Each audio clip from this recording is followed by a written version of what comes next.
I've got a news flash for you. Healing from estrangement isn't a weekend project. It's not a straight line.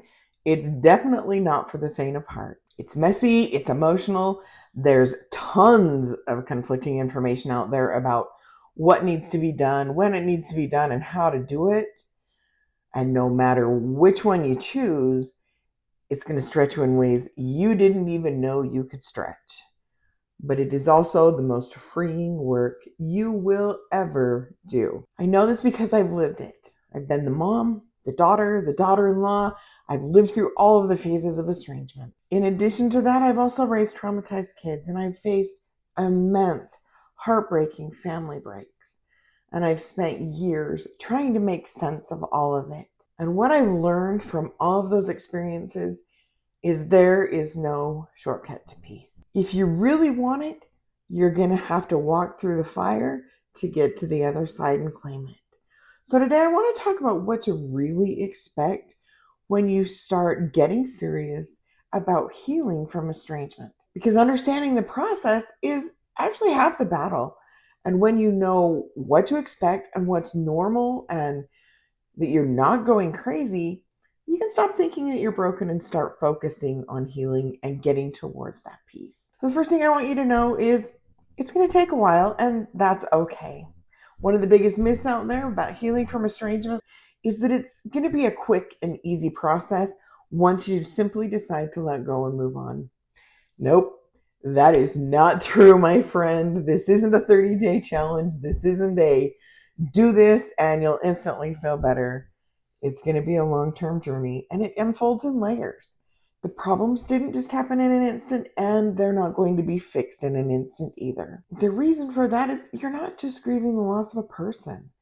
You're grieving the loss of a relationship, of traditions, of family togetherness, of expectations, dreams, and even part of your identity. I'll be honest, there's probably a lot more to unpack than you realize, too.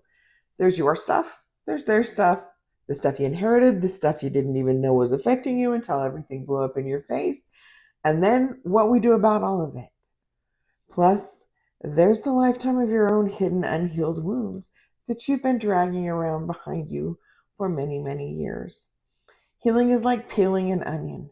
Just when you think you've worked through something and you think you're done, bam, it hits you again, and there's another layer, another memory, another realization, another deeper way of having to work through things. But the good news is each time you work through one of those layers, it brings you closer to clarity and it brings you closer to peace. The second thing I want you to know about healing is that it's a roller coaster. It's not like peacefully walking through a gentle forest path on a cool, crisp morning. Nope, it is a full-on ride. There's lots of emotions, triggers, beliefs, and hurt to sort through. There's lots of ups and downs and ins and outs and loops that will leave you wondering which end is up. And because it can be such a crazy ride, a lot of people are going to choose not to do it. I want to challenge you not to be one of them. If you've ever been in a place where you've thought, I'm doing great, I've got this, I was really doing fine yesterday, so why am I such a mess today?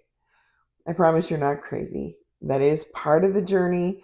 Some days you're going to feel like you're on fire and you're finally free, and the next day you're back right in the middle of the thick of it. It doesn't mean you're going backwards. It doesn't mean you're doing anything wrong. It simply means you're human, and this is part of the process. Yes, it can be a lot.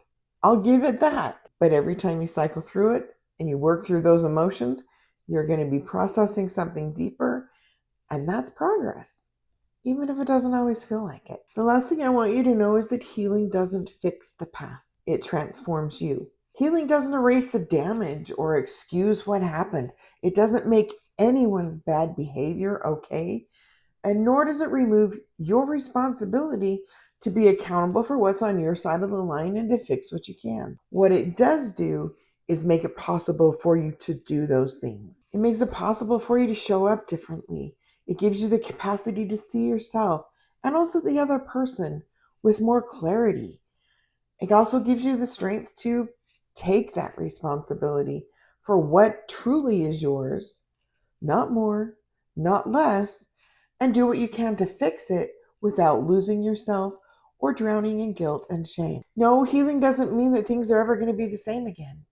They can't be, they won't be, and they shouldn't be, because not all relationships can or should be resumed. And if reconciliation is possible, real, genuine, honest healing has to happen on both sides before it's going to stick.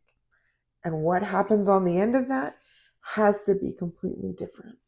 We can't just regurgitate a version of what was before, because if we do, it's just going to break again, and deeper wounds will be created every time it breaks. Trust me, I've lived through that cycle so many times, and each time it breaks, it really does do more damage and creates the possibility that things will just shatter forever. So why should you do this if it's so hard? Because this is about you. It's not about them. Healing from estrangement is how you reclaim your peace, your freedom, your ability to breathe again. It's also how you claim your ability to move forward as a healthy and whole individual and enjoy the life that is in front of you. And perhaps most importantly, it's how you stop carrying the pain that was never meant to define you. If you're interested, I've got a free guide available that can help you find peace and that can help you take those first steps forward to real healing. If you're interested in that, leave a comment below and let me know, and I'll make sure you can get it. If you've been waiting around for the other person to do their part before you start your own healing, please stop waiting. If you've been waiting for them to come around or to come to their senses, they're not going to. No matter what you do, this work isn't about who is right and who is wrong. It's about who is ready to grow. It's about who's ready to take steps forward towards peace. There is no other way.